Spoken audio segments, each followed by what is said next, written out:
Hey, and welcome into the Big Ten Huddle. We've got a major update today in the Xavier Lucas situation. If you've been following the previous videos, you know how much how much has already gone down between Lucas, Wisconsin, Miami. Well, now the Big Ten's involved. Now we've reached what could be a breaking point. If you're unfamiliar with the background, be sure to check out the links in the description of our past videos. Like I said, those are in the description for a full rundown of how this has all started. Please do like and subscribe for more news and updates on the Big Ten. We're delivering it to you here on the Big Ten Huddle. But today we're diving straight into the latest development, and trust me, this changes everything. So here's what we know. Wisconsin and the Big Ten have finally broken their silence, issuing strong statements against Lucas and the University of Miami, accusing Miami of tampering.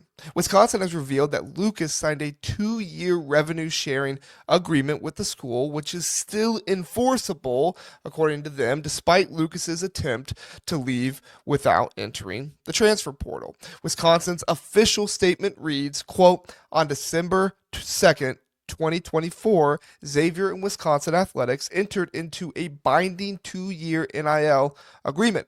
Under the terms of the agreement between Xavier and Wisconsin Athletics, it remains in effect and enforceable. We have credible information indicting impermissible contact between Xavier and the University of Miami football program personnel prior to Xavier's request to enter the transfer portal, end quote. Wisconsin is not holding back here, and they've got the backing of the Big Ten, as the Big Ten has issued its own statement supporting Wisconsin, emphasizing the importance of respecting contractual agreements between student athletes and institutions, especially as revenue sharing becomes a reality. The Big Ten statement directly criticized Miami's alleged illegal tampering, calling it, and I quote, troubling information suggesting tampering and contract interference undermines the collaborative efforts between conferences, end quote. This is huge. The accusation of tampering against Miami and the support Wisconsin is getting from the Big Ten really changes the game altogether. Wisconsin feels confident that what they have is evidence of Miami making contact with Lucas before he even requested a transfer, which is a direct violation of the NCAA tampering rules. Now let's talk about Miami. Look, there is no doubt Miami is smooth in the way they operate. We've gone over representation and how they kind of skirt rules. Not just them, but everybody does. But make no mistake, this isn't the first time they've been accused of skirting NCAA rules. The Hurricanes have a long history of walking that fine line between what's legal and what's, well, we'll just say questionable. There's been no comment from Miami yet, and honestly, that's not surprising because attorney Darren Heitner, who is representing Lucas, has been aggressive in pushing Lucas's side of the story, and he also works for the University of Miami as I believe a professor.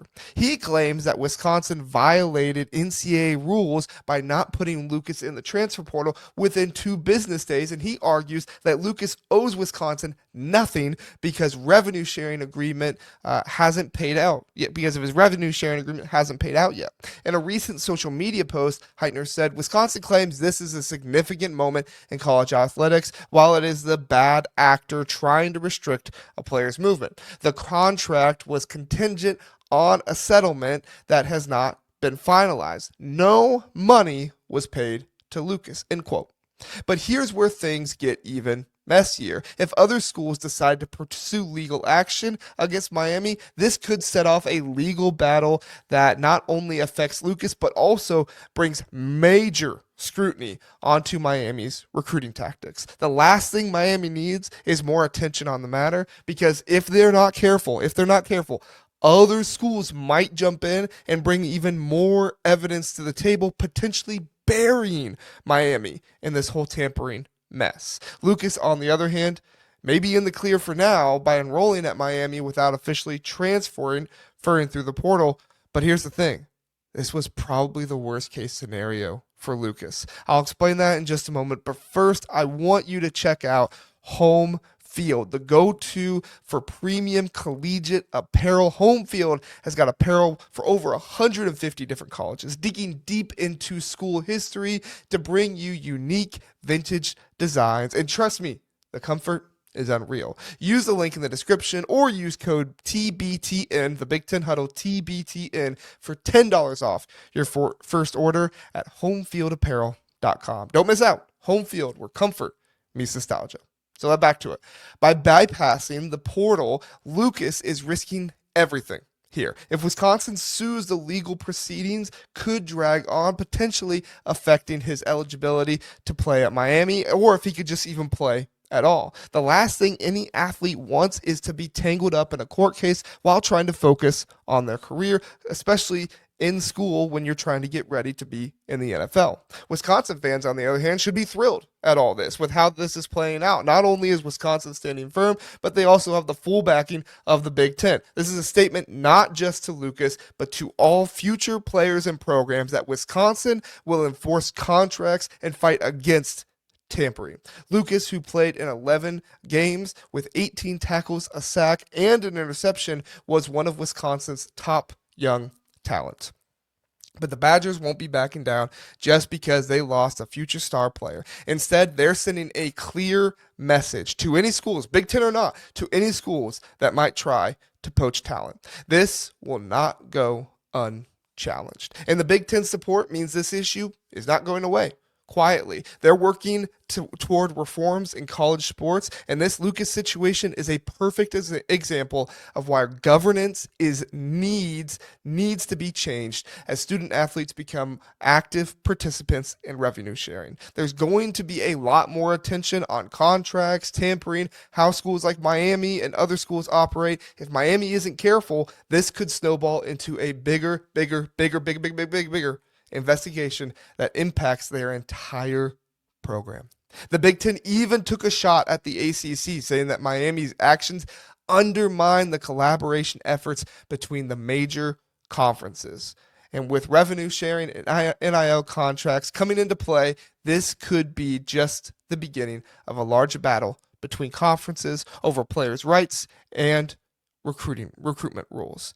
And at the end of the day, who's the stronger conference, Big Ten or ACC? It's the Big Ten. This is just the latest development and what's turning out to be a landmark case in college football. But there's one thing we know for sure. The story is far from over.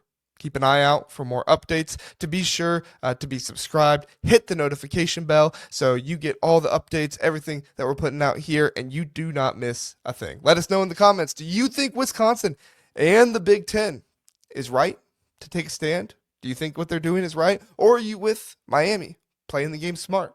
I'll see you in the next video, but I'd love to know your thoughts. Thanks.